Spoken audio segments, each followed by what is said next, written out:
looks like the smoke has returned to the sky. Not as bad as last time. To my understanding, this one's actually coming all the way down from California. That's a pretty far travel, isn't it? What was going on today? I was reading this at first everywhere. It says Google searches for move to Canada skyrocketing during US presidential debate.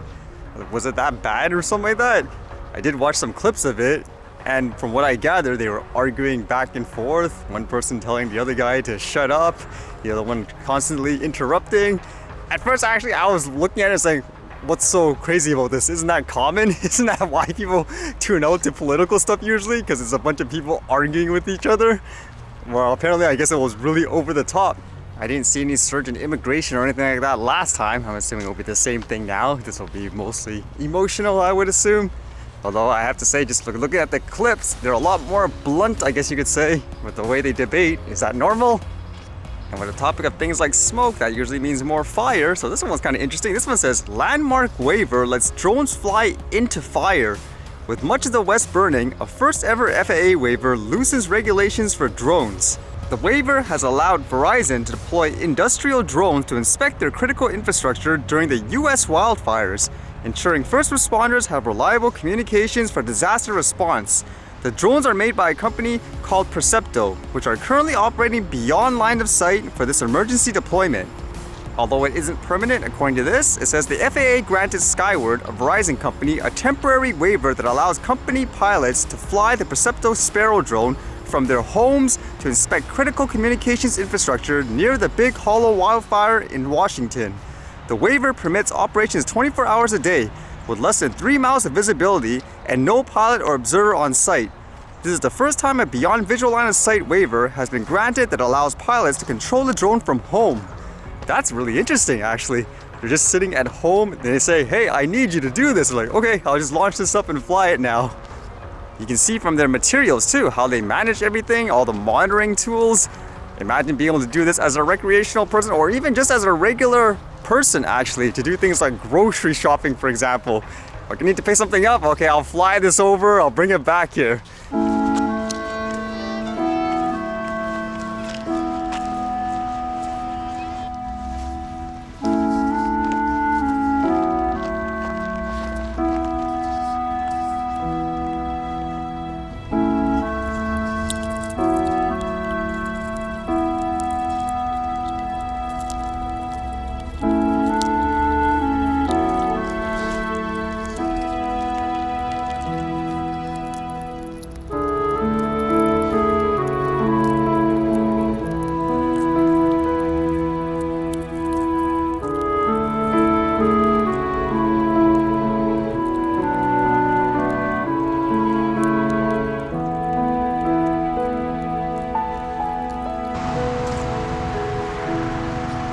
'What the heck? It's a coyote.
Alright, see you guys later.